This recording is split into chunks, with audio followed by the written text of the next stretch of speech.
selamat datang di Belajar Manajemen Inovatif. Di video kali ini kita akan membahas membangun human capital atau modal manusia yang berkualitas dan unggul. Sebelum kalian menonton, kalian wajib like, comment, subscribe, and share ke teman-teman kalian ya.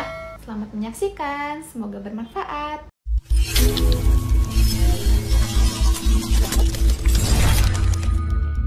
Manusia merupakan perangkat untuk meraih keuntungan dan memiliki potensi yang cukup besar terhadap kualitas manajemen organisasi. Sejarah peradaban manusia membuktikan bahwa manusia mampu menciptakan jauh lebih banyak informasi dari yang dapat diserap oleh manusia itu sendiri dan dapat mempercepat perubahan jauh lebih cepat dari kemampuan manusia yang mengikutinya.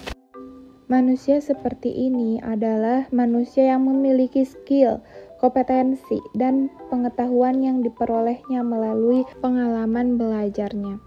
Jika ingin tersedianya SDM yang unggul, pemerintah harus memprioritaskan investasi pembangunan sumber daya manusia dengan melalui investasi pendidikan. Agar SDM ini lebih kreatif, lebih produktif, mampu memecahkan masalah-masalah yang dihadapinya, dan bekerja keras dengan komitmen serta dedikasi tinggi, didukung integritas yang tinggi pula. Selanjutnya, variabel penting sumber daya manusia menurut Gomez. Yang pertama itu ada kemampuan, ada sikap, ada nilai-nilai, kebutuhan-kebutuhan, dan karakteristik demografi. Variabel tersebut dipengaruhi oleh lingkungan seperti norma atau nilai-nilai masyarakat, tingkat pendidikan, dan peluang-peluang yang tersedia. Sifat sumber daya manusia selalu berkembang atau dinamis, baik jumlah maupun mutunya. Maka untuk memperoleh keseimbangan antara sumber daya manusia yang tersedia dengan tingkat perkembangan ekonomi pada tahap tertentu, diperlukan manajemen sumber daya manusia yang tepat pada tingkat nasional dan daerah. Nah, jadi manajemen sumber daya manusia sangat penting bagi organisasi. Mekanisme pembinaan dan pembangunan sumber daya manusia sangat tergantung pada sistem manajemen yang digunakan dan dipengaruhi oleh kekuatan fisik dari pimpinan yang mengendalikan organisasi. Penekanan kualitas sumber daya manusia itu ada 3. Yang pertama itu kualitas spiritual, mencakup aspek iman, takwa, dan moral. Yang kedua, kualitas masyarakat dan berbangsa, termasuk kesetiakawanan sosial, rasa tanggung jawab, dan disiplin sosial. Dan yang ketiga, kualitas kekaryaan. Dalam hal ini dituntut dengan faktor-faktor. Yang pertama itu faktor pribadi, yaitu kecerdasan, pengetahuan, keterampilan, dan mandiri. Yang kedua, dituntut dengan faktor lingkungan dalam organisasi seperti situasi kerja dan kepemimpinan. Yang ketiga, dituntut dengan faktor luar organisasi seperti memahami nilai-nilai sosial dan ekonomi. Dari pandangan di atas, ditegaskan sumber daya manusia yang diperlukan Indonesia adalah orang yang cakap, dapat dipercaya, memiliki motivasi tinggi, memiliki kemampuan, menciptakan iklim hubungan yang produktif, dan mengembangkan iklim kerja sama tim yang solid. Human capital dan manajemen sumber daya manusia. Secara harfiah, pengertian modal manusia adalah pengetahuan, keahlian, kemampuan, dan keterampilan yang menjadikan manusia sebagai modal atau aset suatu bangsa. Dalam menyiapkan sumber daya manusia yang berkualitas, manajer bertindak sebagai perencana, pengorganisasi, pengarah, pemberi motivasi, dan pengendali.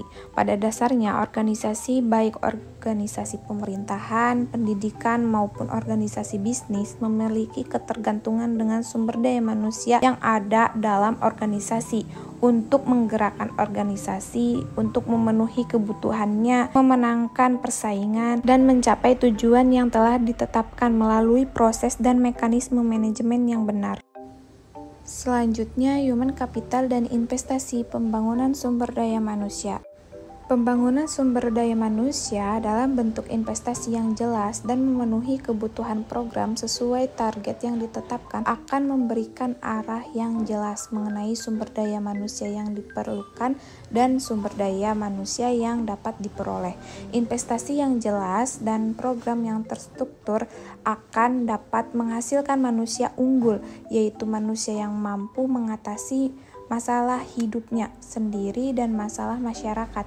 Investasi human capital ini dilakukan oleh pemerintah agar terpenuhi sumber daya manusia andal dan unggul yang mampu mengatasi permasalahannya sendiri. Investasi human capital yang paling efektif dilakukan pemerintah adalah penguatan pada program pendidikan, baik pendidikan formal, non-formal maupun informal yang kesemuanya saling melengkapi dalam membekali skill dan kompetensi sumber daya manusia yang dibutuhkan, seperti menyediakan fasilitas pendidikan, menyediakan tenaga pendidikan, dan kependidikan yang berkualitas akan menjamin sumber daya manusia yang unggul, andal, dan berkarakter. Selanjutnya, standar kualitas. Kualitas produktivitas memenuhi standar apabila sumber daya manusia mendapatkan pengalaman belajar dan latihan yang cukup untuk penguasaan ilmu pengetahuan dan keterampilan sesuai bidang peminatannya. Selanjutnya, konsep human capital atau modal manusia. Konsep human capital berkaitan dengan fakta bahwa pada dasarnya manusia akan menanamkan investasi dalam dirinya melalui pendidikan, pelatihan, dan aktivitas lainnya yang akan meningkatkan pendapatan mereka di masa depan melalui peningkatan penghasilan seumur hidup. Dan terakhir, penempatan sumber daya manusia. Penempatan seseorang yang berprestasi dan bereputasi akan memberikan jaminan bahwa pembangunan human capital dalam organisasi pendidikan dapat memenuhi target sumber daya manusia yang diharapkan. Selanjutnya, materi terakhir, mempersiapkan generasi emas. Benih dari suatu sifat yang baru akan tampak nyata jika ia mendapat kesempatan atau kemungkinan untuk berkembang, merupakan bakat. Pada dasarnya, semua individu yang normal memiliki bakat dan setiap aktivitas diperlukan berfungsinya bakat, seperti bakat matematika, bakat olahraga, bakat bahasa, bakat seni, dan lainnya, tergantung pada budaya di mana individu itu hidup.